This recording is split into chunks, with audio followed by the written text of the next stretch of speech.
Hi, welcome back to HardReset.Info channel. In front of me I have Samsung Galaxy A07. In this video let me show you how to enable developer options and USB debugging on this device.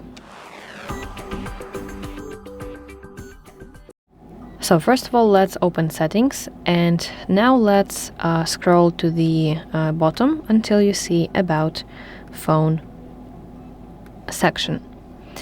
Now let's go to software information, and you want to locate build number.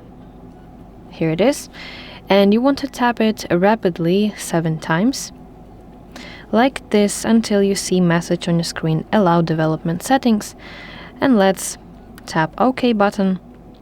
Developer mode has been turned on.